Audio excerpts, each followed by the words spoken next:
Good morning, beloved. Good morning. How are you all doing? I hope everybody is fine and well. And welcome to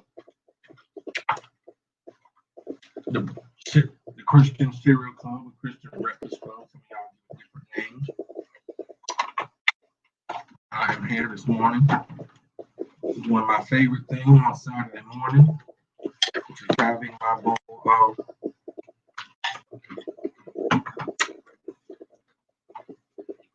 my favorite cereal. We're going to wait and see who has joined us.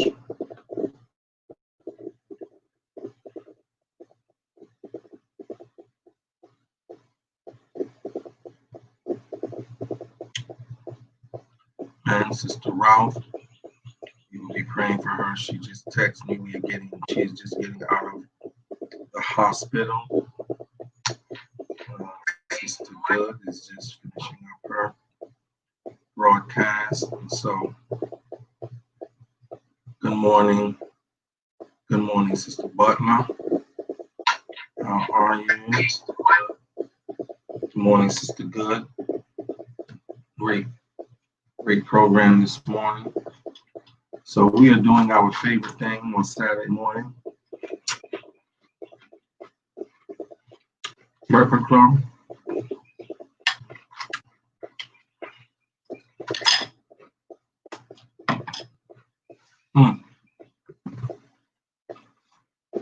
Eating our favorite cereal, some Fruit Loops. I'm not going to be with you too long because we have a busy day today. My barber is on his way, so I can do something with these weeds on the top of my head. And then I have to go and speak at a family.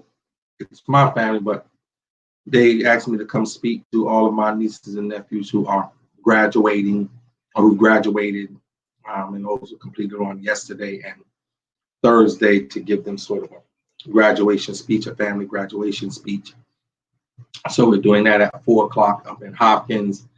And then we have to get over to North Charleston for a meeting and conversations and stuff like that. Hey, good morning, Sister Rice. Good morning, Sister Hook. Good morning, Sister Ralph. I just saw your message. Good to see that you are feeling better. I wish I would have known what hospital you were in, or you could have gotten a message to me so that we could have checked on you, but glad to see you're better, and we will be keeping you in prayer, and we'll direct message you right after this broadcast and before our barber comes. Amen. Amen. So this has been a busy week. Protests have broken out worldwide. And I don't have the time to get into it like I want to get into it because it is a trick.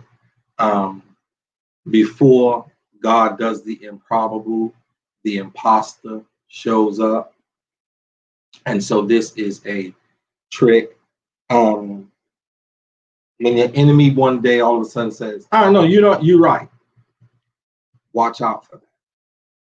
That's not true repentance.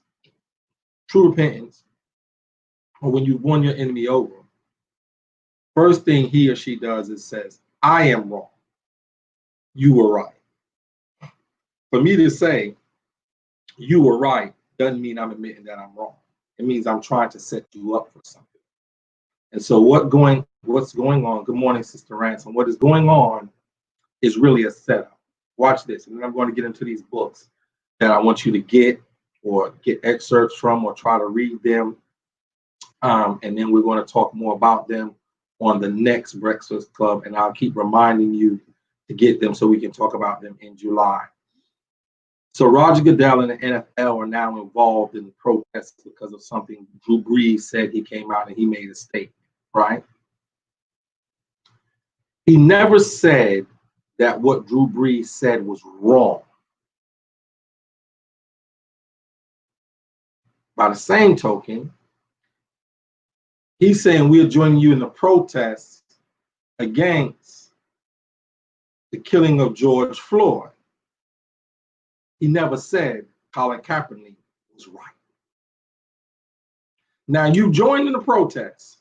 You're telling the NFL, you're telling the protesters and everybody, you have the full support of the NFL, but Colin Kaepernick ain't got a job.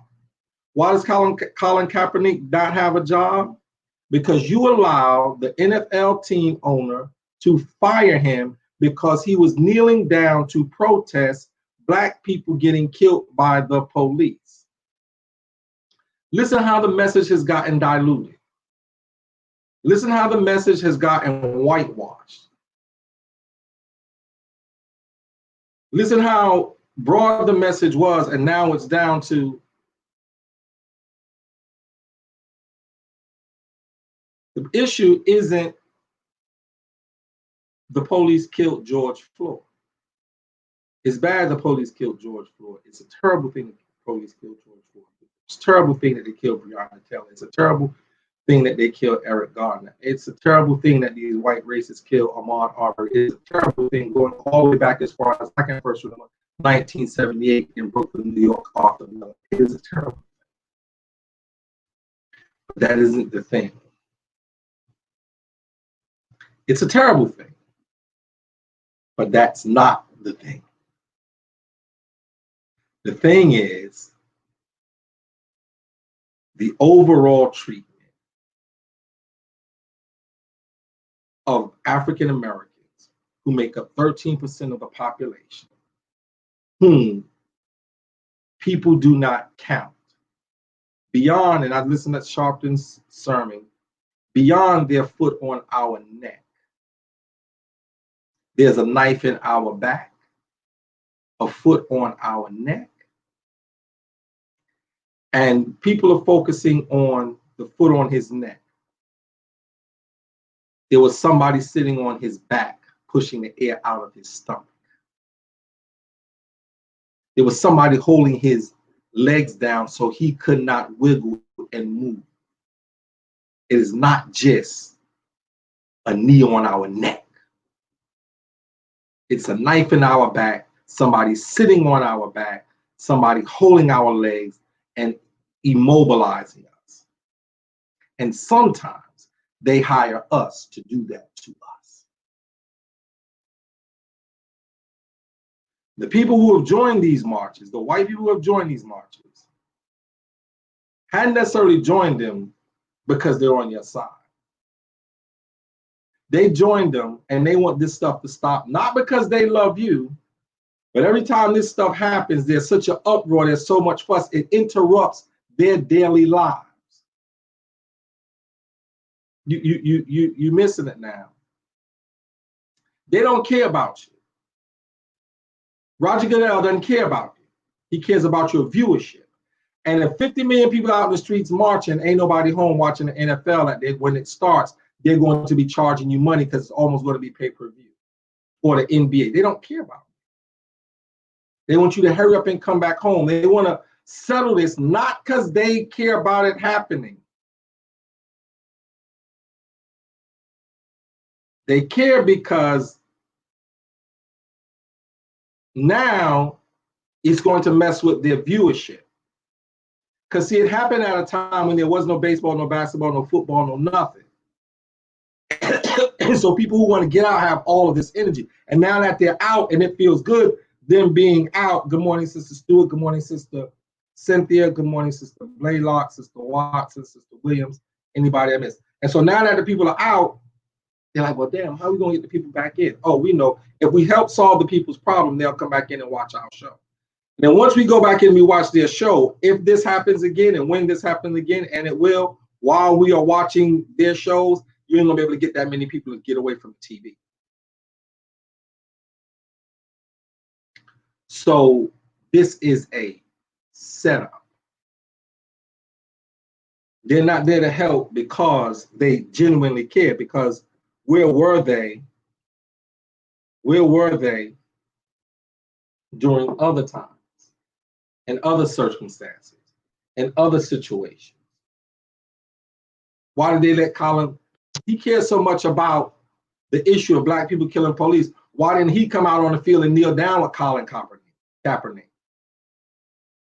Now, Colin Kaepernick is still in court fighting the NFL because they blackballed him because he took a knee to protest police brutality. But the commissioner just said yesterday, him and the NFL, all of the teams, all 32 owners are behind the African-American community 100%. But you got an African-American guy who was taking a knee to protest Black people having knees put on their neck, and you threw him out. Unless I missed something overnight, did somebody hire him? Did somebody pick him up? You got to look for it. Listen, the devil never walks through the front door, because when you see the devil coming down the street, you close and you lock your front door. He slips in through the cracks.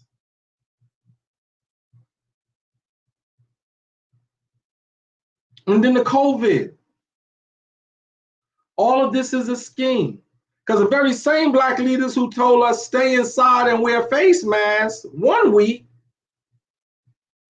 to do social distancing, this week is saying, meet me here, meet me there. I need $50 million to meet me here and there.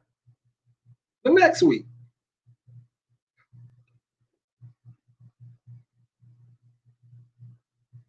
People, it's a setup. Good morning, Sister Mills. It's a setup. When somebody joins your side and never say, I was right and you were wrong, all they say is you were right, they're just trying to pacify. They're just trying to patronize you. Good morning, Sister Payne. All of a sudden, all 32 NFL teams and its owners support the George. It's not the George Floyd movement. This is a human rights movement. Never mentioned Kaepernick in his speech. Nobody's never mentioned, during the whole time, Kaepernick has been a byword.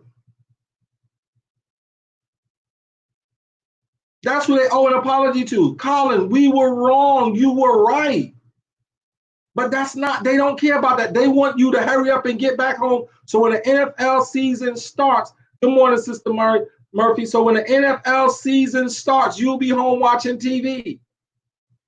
Because then if somebody gets killed, then now ain't nobody going to come out. These people were sitting home for 6-7 months. They got pent up energy and anger and frustration. And then you have the anarchists in the crowd. You have ACAB and you have Antifa and you have Antifa fakers.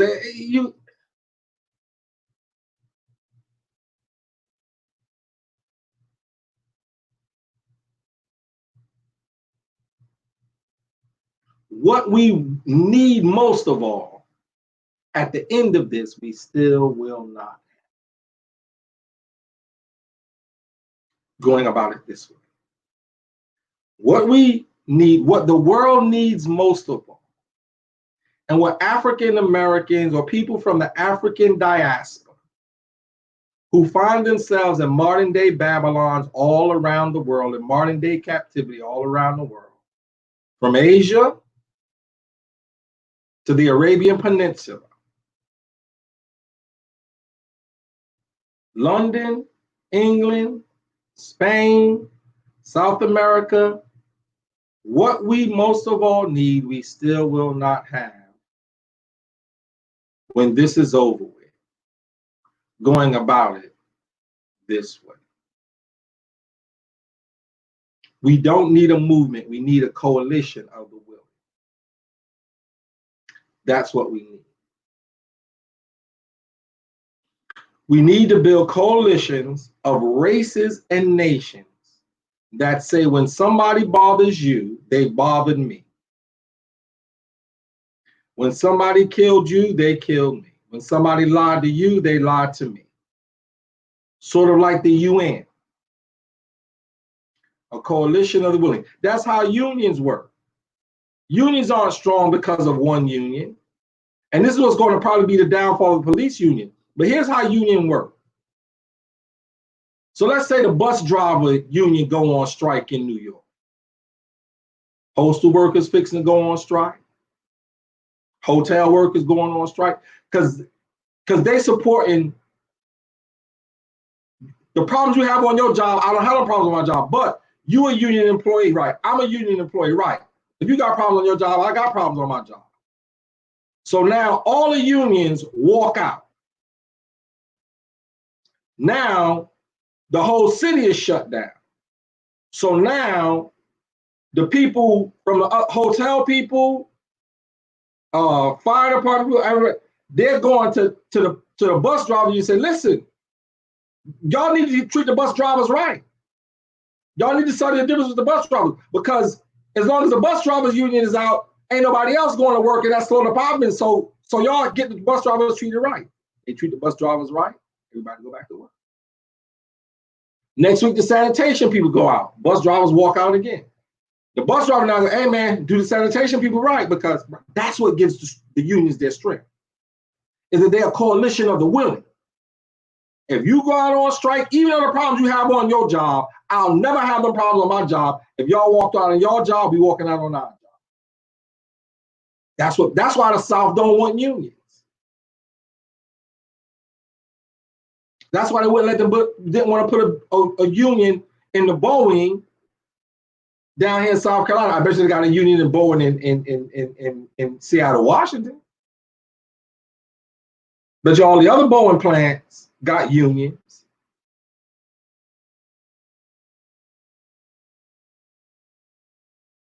Exactly.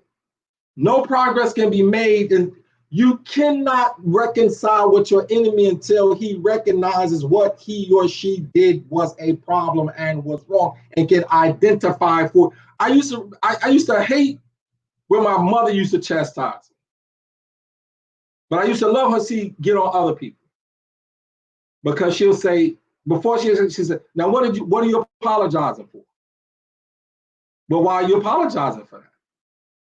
What was wrong with what you did?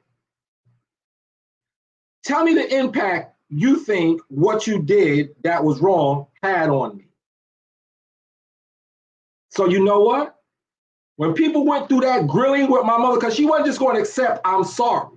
You had to break it down. So you had to explain to her that you fully understand and fully understood what you did was wrong, why it was wrong against humanity, why it was wrong against society, why it was wrong against community, why it was wrong against her, and how what you did had a direct impact and effect on her and her caring for her children. Niggas ain't do my mama wrong.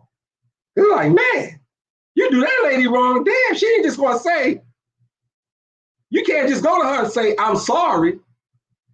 And if you don't give her all of that, she tell you in the face, I don't accept your apology and I don't want nothing from you. So people had a tendency not to do my mama wrong, because they knew it wasn't gonna be, hey, listen, I'm sorry, Fanny, that I was late picking you up yesterday. That wasn't gonna cut it. She wouldn't accept that. You need to explain to her all of those things. Why were you late? Why didn't you leave in time to not be late? Do you understand the impact you being late had on me and my family?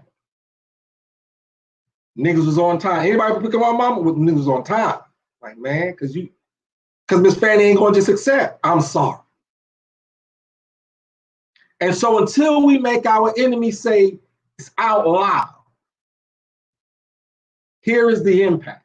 Not these sociology professors, not these Harvard Black History, Black Study professors. I love Eddie Glaude, love him. He ain't the one who did this. Love Mike Schmidt, former Republican. He ain't the one who did this. He's the one who stoked it. So please, people, this is a setup. That's all this is. There was no sincerity in this. There was no authenticity in this. The reason they also gathered is because 11 straight days, watch this, 11 straight days of this, they knew the nation couldn't sustain that. And they know nations can't sustain. So it's beginning to take somewhat of a toll, but it's not going to take a full toll. Watch this. So they also got involved because now you got the rioters, they arrested the guys, you got the rioters and the looters out. You weeded them out. Now people are rioting this morning, someplace, not rioting, call themselves marching. Well, at some of these marches, they're having birthday parties and cookouts. It moved from a march to a block party. I wonder who bought the grills. I wonder who idea it was to bring birthday cake. Because remember now, COVID is still out there. Folks, this ain't a movement about social justice. This isn't a movement about social reform. This isn't a movement about racism. This is a movement about race and equality. This is not what this movement is. I don't remember anybody ever telling me. I don't remember reading any books. I don't remember talking to anybody who went to the rallies and the marches. I don't remember nobody having a grill when I went to the Million Man March all those years ago. I don't remember nobody cooking out. You could barely find something to eat someplace. I don't remember that. I just don't. Maybe I wasn't on that side of the park. Maybe the people who I talked to who went to Martin Luther King rallies and boycotts and this, maybe they was on the wrong side of the park or on the wrong side of the street, because none of them reported to me seeing grills and seeing people say, oh, you know what, well, since we all out here, we're going to celebrate little Tanika birthday too. I don't recall anybody telling me anything. The message, I told y'all when this first happened, the message was going to be like, I got to eat some of my cereal. My cereal gets salty.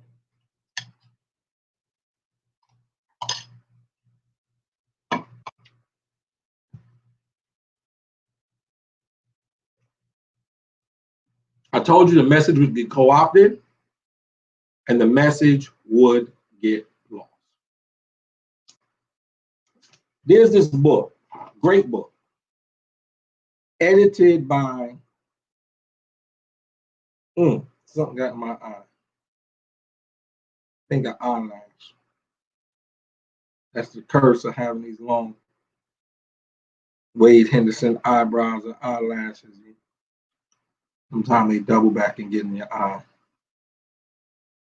Anyway, African American Mental Health, Theory, Research, and Intervention, edited by Reginald Jones. And in it, he talks about, there's this chapter, quite a long chapter, but it's very good. Racism, Stress, and Disease by Jules P. Harrell, Marcellus M. Merritt, and Jimmy Kalu. And you gotta, you can probably find those online somewhere. But it talks about racism, stress, and disease. And if you read and you look at the things that I told you about in Nostradamus, you'll see we are being attacked daily on three things are killing us. Racism, I'm not talking about the racists that hang you by the neck. The racism that is built into the laws and into the system. I want y'all to stop saying the system is broken. The system works perfectly for those who it was designed by and for those who it was designed for. The part of the system that is broken is the part where you as an African-American woman or man is free and have a voice. And they were trying to use racism to correct that part of the system by letting you be systematically miseducated, systematically killed, systematically not having any justice. Good morning, Sister Brown. Good morning, Sister Hodges. I don't know. Reginald Jones is the editor. So racism, built-in racism. In fact, it's not even racism. It is anti-WASP precautions, white Anglo-Saxon Protestant. right? Everything they built into it was to protect them from anybody else who came to these shores. Because remember, these shores were not found by Britain and Europe's brightest and best. It was founded by outlaws and criminals and the worst thugs Europe had, with a few gentlemen and genteel women. And then their sons and their grandsons fought to be free from what they call the tyranny of British rule. So they were, so y'all look surprised. Yeah, thugs and gangsters and outlaws and the worst and vilest criminals that Britain and Europe and the United Kingdom had, that's who built this place. That's why it was so easy for them to kill and massacre Indians, because they were murderers. So stop looking surprised. What did you think was going to happen? So when they built in law, so when they legalized their criminal activity, they did it in a way to protect themselves against outside intruders in a legal way, even though they were the outside intruders who took stuff from the Indians. Right. So racism that is built into the system. So the system has to be broken down, torn down. So the system works just fine. It just needs to be torn down. The other thing we fight against is the stress that is caused and produced by the built-in racism. Just the everyday stress, just the everyday headache. I think D.L. Hughley said one time about like black people do for excitement. I said, oh, what'd you do for excitement? He was telling a joke, and the white guy said, oh, what'd you do for excitement this week? He said, I walked by the police station. Right. That's exciting for black men. Let me see if I walk past this police station. That's our adventure. Let me see if I can walk past this police station and not get killed. Right. Our most effective boycott should be stop buying all the products, and everybody else who needs to vote. I mean, everybody, we should be accountable for each other voting. In every election, we need to fight them at the polls and in the pockets. Yeah, but there is a third step. You see, we've been doing those 2 out of 3, but there's a third step that I'll tell you about. Give me a minute. I got to think about how I can say what the third step is. But there is a third step. Those 2 steps is why we keep repeating the cycle, because we only take those 2 steps. So everyday stress of being a black man, being a black woman, trying to raise a family, trying to be a father, trying to be a mother, it has an impact on our family and everything. And so stress is killing us. So if the racist system doesn't kill us and hold us down or stop our growth, our progress, then stress and trying to handle stress and deal with our stress in unhealthy ways. Sex, drugs, alcohol, buying stuff, shopping sprees just to make you feel better. You know, I need to do some stress shopping, stress sex with this, that person, and this person, and doing all of these things. So stress. And then disease. Racism, stress, and then disease. They don't treat us. They don't give us the same medical care for the same diseases. They don't give us the same advice. We don't go to the doctor soon enough. We don't take the preventive maintenance measures. We've not been taught. And that's mental, physical, spiritual, and emotional diseases. And the church does a bad job with trying to heal our spiritual disease because it is watered down. And so we have to deal with all 3 of those things.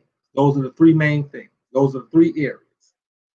All of our problems, every death of every African American has been a result of racism, stress, and disease. There's not an African American who died since we came to these shores that it was not a due of racism, stress, and disease. One of those three things impacted you each and every moment. One of those three things impact your family each and every moment. Your grandmother did not die of natural causes. The thing that caused her to die was unnatural. She had high blood pressure, stress brought on by racism. Got treatment, but late didn't get the treatment her white counterpart got. Because of race, the quality of food in her community was less than that of in the white people community. So it contributed to her high blood pressure or her diabetes that she died of.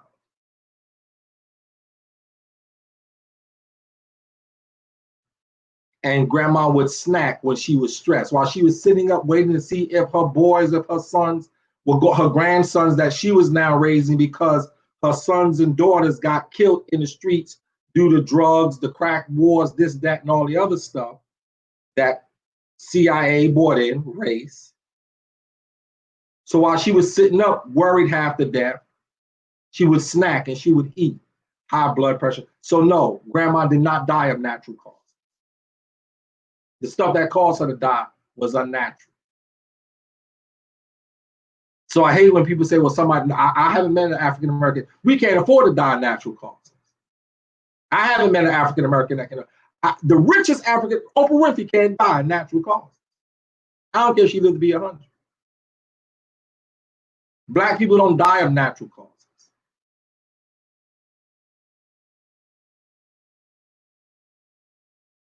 Unless you mean naturally you're going to die if somebody hold a knee on your neck for 9 minutes. Do you mean like that? Yes. Naturally you'll die. Yeah. But other than that. So racism, stress, and disease. So they talk about models for racism and health outcomes and everything. It talks about a lot of different stuff. The laboratory studies, but then what it does is, after the conclusion, the next chapter gives you what's called Towards a Psychology of Liberation and Restoration. And it talks about the strategies for liberation, and it talks about the case for liberation, strategies for liberation, affirming, awakening, inoculation training, grounding, discovery, engagement, maintenance. And so if you can, please look this book up. I know I should be promoting my own book, but if you get killed and you die, ain't nobody gonna be here to buy my book. Would you be here to buy the book? So if I gotta get you to buy another book that's gonna help you live and help your friends and family and help your friends and family, buy that book first. And then after y'all been here a while, then go buy my book. So this is a book I want you to get, African American Mental Health. And I'm going to be doing some work out of that book over the next couple of weeks, some Thursday night studies, along with this book, Complexities of Working with Combat Veterans and Their Families. And I'll post these up by Dr. Stephen Williams. Can y'all see that? Is it too close? Is it too? I'll post them up. I'll take pictures and post them up. But and then there's a workbook companion. They're all of these, I think, are on Amazon. A practical guide to those things. So please go on Amazon. I may be, in fact, I tell you, if you want a copy of all of these, inbox me and I'll see about getting you a copy. It's going to cost you a few pennies, but we'll see about getting you a copy. And then the final one, sisters, because this is very important, because you need to know how to deal with your family members, your cousins, your aunts, who have thought that they would do a better job and make a better life for themselves if they went into the military. This was written by Leela Holly and 11 other courageous women who told their story, called Camouflage Sisters, Solid No More. And they talk about the stories of racism and sexism and rape and all of the horrors they went through and battled trying to fight for America, and then were told to just shut up and be silent and take it. And so I think these are things that we need to know. We need to understand the mindset and the pain of the victim, and then we can come out with a more effective way of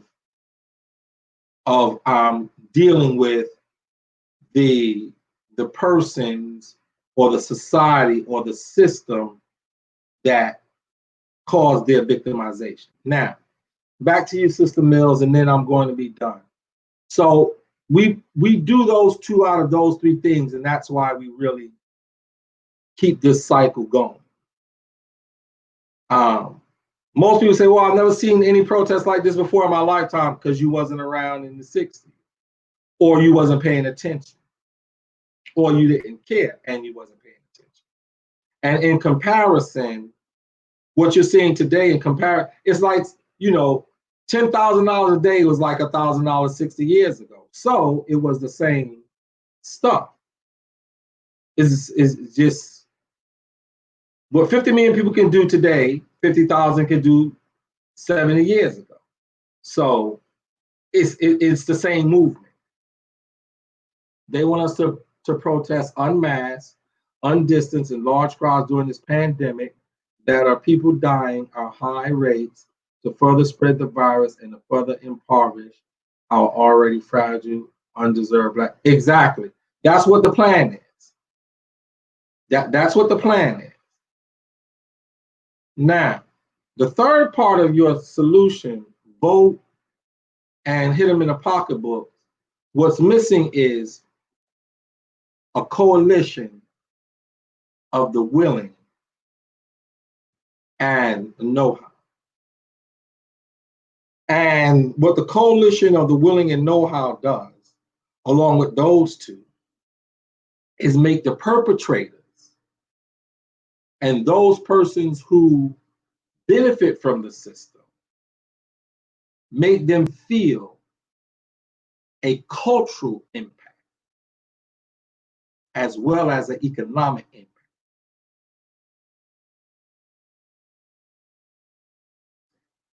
You have to make them walk a mile in your shoes. And so when you are few in number, because remember, Jesus only had 13 people, himself and 12 others. There are three words that the American institution do not like other people of other races to use, and three practices that they use that they do not want people of other races to use against them. Covert, that's why they are talking about, and that's why they are putting up all of these people to say what we're doing, say what we're doing.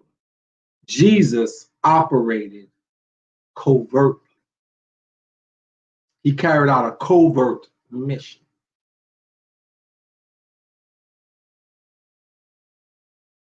It was subversive covert mission.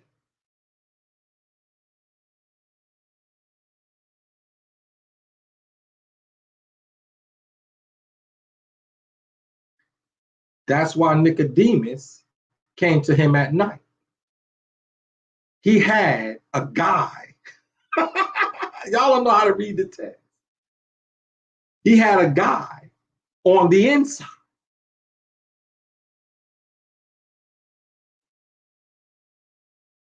Because Nicodemus never stopped being a Pharisee, never stopped being a member of the Sanhedrin Council. So he fought the system covertly outside, subvertly inside, and sabotage. Covert, subversive, sabotage. Y'all stop trying to destroy it.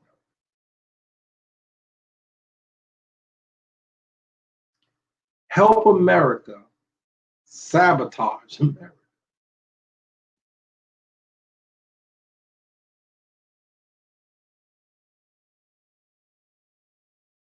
A coalition of the willing adds that third component. Okay, you don't want to give black people jobs? No problem. How many Spanish people we got working? How many Indian people working? How many Arabian people? How many Chinese people we got working? Okay.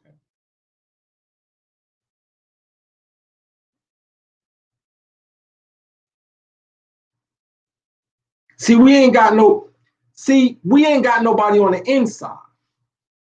The book, The Spook Who Sat by the Door.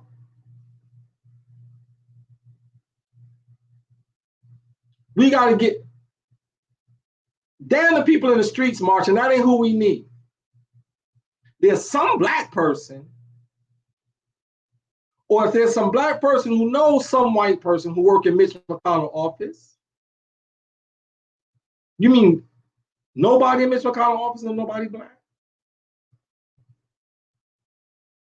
That you can't pull to the side and say, listen, come on.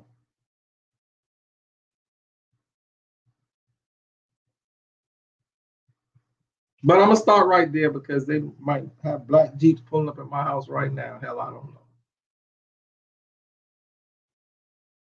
Yeah. America doesn't like those three terms. Not when you're talking about doing it to them. Covert, subversive, sabotage.